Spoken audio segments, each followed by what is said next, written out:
And Bo and Bob, it was like a business relationship. It was like they were businessmen. They were going to purchase the house. They were going to raise X amount of dollars. I was going to find the staff, put the program together, and fill the house and get X amount of program fees. And, we kind of had that handshake agreement that was going to be our areas of responsibility. And that's how we got it going. So introduce yourself. Who are you? I'm Andy Cannon, co-founder and Providence Network and director at this time. So what did you see in Denver that initiated this journey? Yeah, when I came here to Denver, I saw this huge homeless population and felt God's calling to come here to Denver to start a home. And that began the process of starting the Providence Network. What we're doing is more relevant and needed than ever.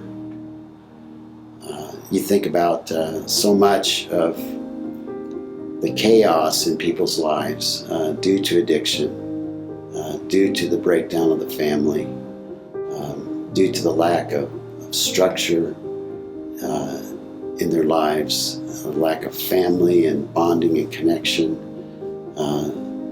in a healthy way. It predisposes people to live the way they're living on the streets. People who have come from troubled backgrounds, people experiencing extreme trauma. There's services out there to meet so many of these needs, but the heartbeat of what needs to happen is a community, a structured community that values that person and gives them the safety and security to live and then take advantages of those opportunities in order to rebuild their lives. Arm's length programs have a limited amount of effectiveness if a person at the core doesn't feel loved and valued and like they belong. And that happens through a Christ-centered community. Life-on-life investment over a long period of time. And that's what we do. Jesus laid down a model for us of rebuilding broken lives, bringing people off the street, living in community with them, having all things in common, and living with one another. Our slogan is changing lives from the inside out, but we don't really do the changing. It's God who does the changing. Absolutely, yeah. And the residents themselves do a lot of hard work. Mm-hmm. Just walk alongside them through that change. Yeah, we work off of their motivation. Yeah. One of the things Bill talks about all the time is the gift of desperation. When people come here, they're so broken and they're so desperate, and they feel like they've tried virtually everything else, and they think maybe something spiritual is going to help me, Right. and that begins the process. What is the solution that we are offering at Providence Network? Yeah, we have 3 FirstStep homes, and they're really targeted to a specific population. So Providence houses for men and women who are coming out of addiction and homelessness. Honestly, they're coming out of abuse too, because most all of them have suffered some kind of trauma in their childhood years.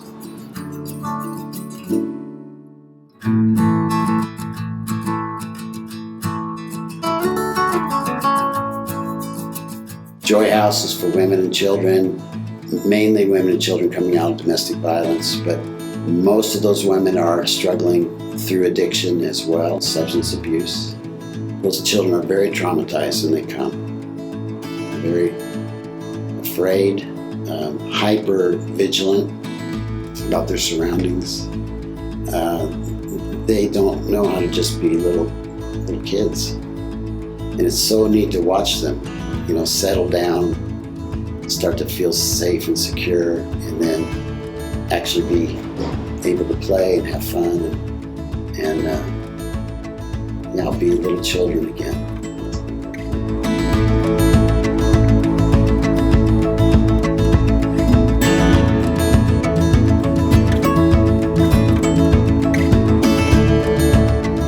Silver Lining is a home that is our newest home that is working mainly to reach out to younger men coming into recovery and sobriety and trying to kind of rebuild their lives on a good foundation to change the trajectory of their whole life in the future. So.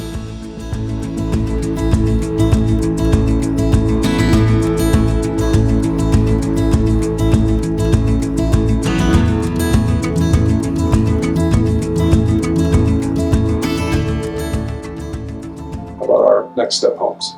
What I began to really see more clearly after Joy House was 2 years was just not enough for us, in particular our women and children, to be self-sufficient, to make it completely on their own.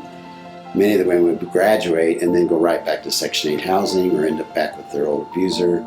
The Lord really began to show me the need for Next Step Housing, for affordable apartment complex that these women and children in particular, but all of our graduates could have the opportunity to move into. And so then we started a few years later, Victory House, which was our first Next Step Housing apartment. It was so successful. I mean, it was just wonderful to see the women and children move in there and instead of going backwards, continue to grow.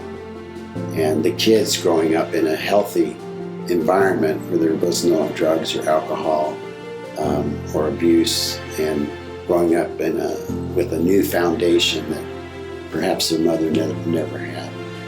And got Clausen, and the next one we got Gibson, and those are our 3 apartment complexes that we have right now, all full. In each of the homes we have a live-in. I look at them as pastors, they're apartment managers, but really it's like that's their parish. And they really love and care for and do community events and mentor all the residents in that apartment.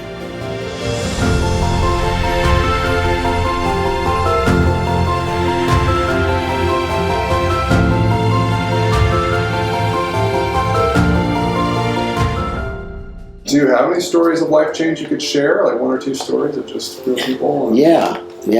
We have one young lady, I won't say her name, she came to Joy House maybe about 5 years ago. She came out of a home where mom and dad were both drug addicts. She actually started drinking and using drugs with them in elementary school. She was literally abused and in the midst of a big fight. Her parents, she was hiding in a closet when the police came, and they found her curled up in the closet when they took her away from her parents.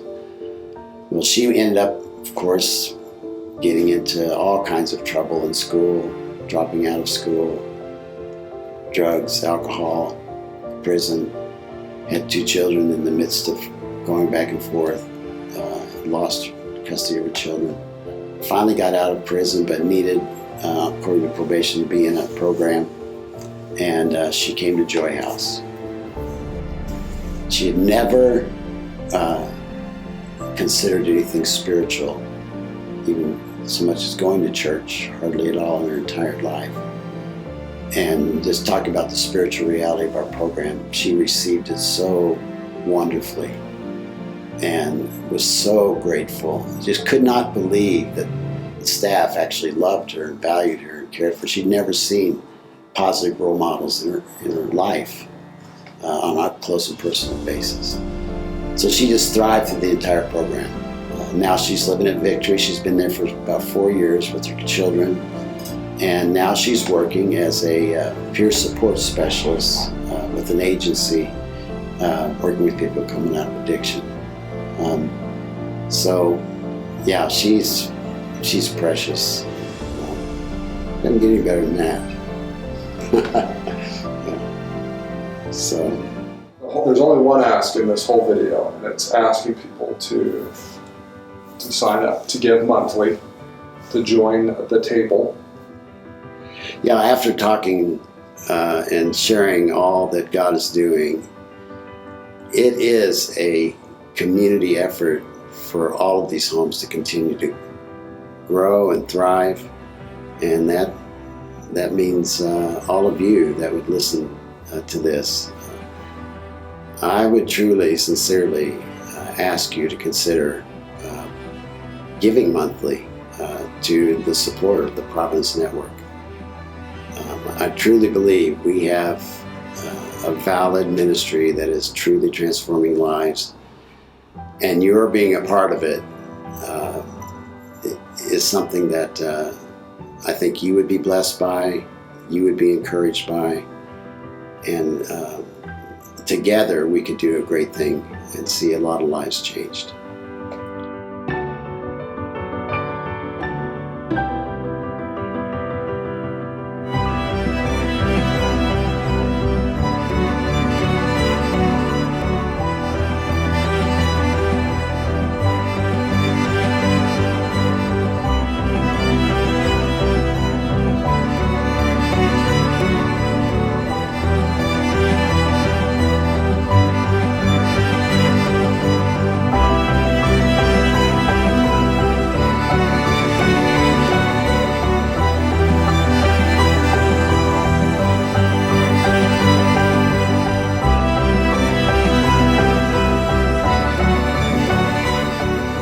My name's Jonathan Romig, and I work for Providence Network in development.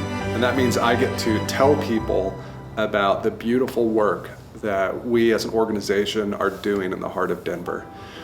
We are seeking to walk with people through changing their lives, coming out of homelessness, addiction, substance abuse, even domestic violence. They come to us for 2 years and really work on those deep issues in their lives. And then at the end of those 2 years, have a new foundation to build a flourishing life for them and for their families. And I want to ask you today to be a part of what we are doing at Providence Network. We are an organization. An organization needs funding, and yet we want to do it in a way that isn't just taking money from you, but really an exchange, a gift. We're asking you to sign up for The Table, our monthly giving community. And that's one of the reasons I'm sitting here at this table, because we want to invite you to take a seat at the table. Table at Providence Network, we have them in each of our FirstStep homes, and it's a place where we have these community dinners, where we eat together, where we form those healthy connections, those relationships that break down isolation, that help with long-term recovery, that we just begin to learn those tools, those new life skills. And so would you come and sit at the table with us through giving monthly, through helping sustain our ministry and mission all year round? That could be $5, $15, $35, $50, $100, $1,000 a month. Whatever you have the capacity to give, we would gratefully receive. And in exchange, we also want to give something back to you. And so if you sign up for this monthly giving community, we will give back to you an inside look of what's happening at Providence Network. So I send out little snapshots, little updates to say, like, here's what's happening in the real life and the real ministry of Providence Network. Thank you for considering us. Take care, and God bless.